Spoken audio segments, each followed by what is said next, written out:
Wilujeng enjing sadayana topik minggu ieu carita pendek Sunda.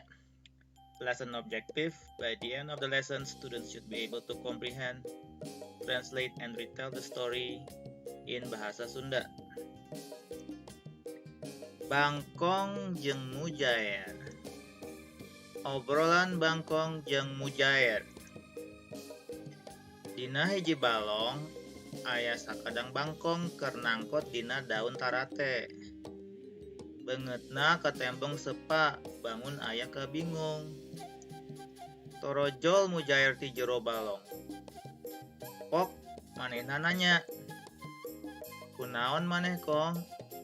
Jiga nu bingung.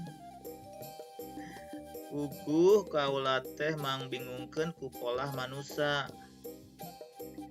Manusa teu ngajeunan ka sasama, asal ngeunah ka dirina.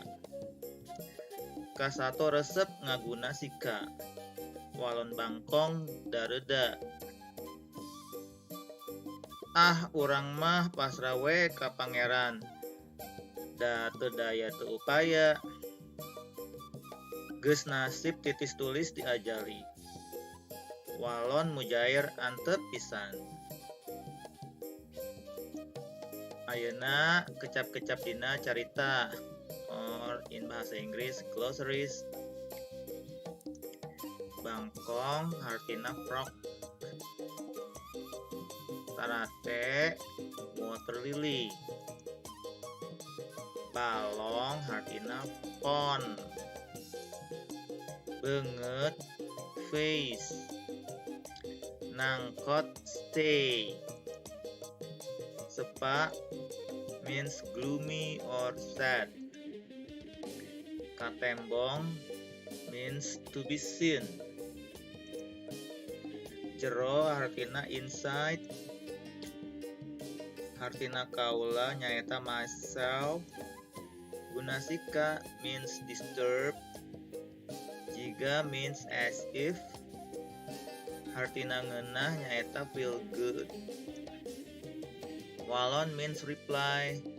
Dareuda means inarticulate or unable to speak clearly.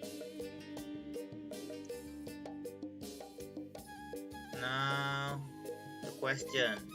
Jawab pertanyaan ieu. Nomor hiji, naon judul dongeng di luhur? Leres jawabanana.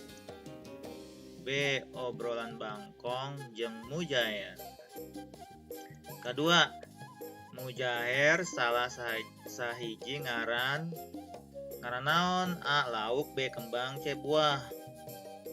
Jawabanana nyaeta lauk. Katilu, saha anu ngobrol dina eta dongeng? Jawabanana nyaeta leres Bangkong jeung Mujair. Kaopat, dina naon Bangkong nangkot? Leres jawabanana daun tarate. Kalima, saha anu nanya dina eta dongeng? A. Bangkong. B. Mujair. C. Ucing. Leres jawabanana nyaeta Mujair. Hatur nuhun. Now do the Google form. Bye.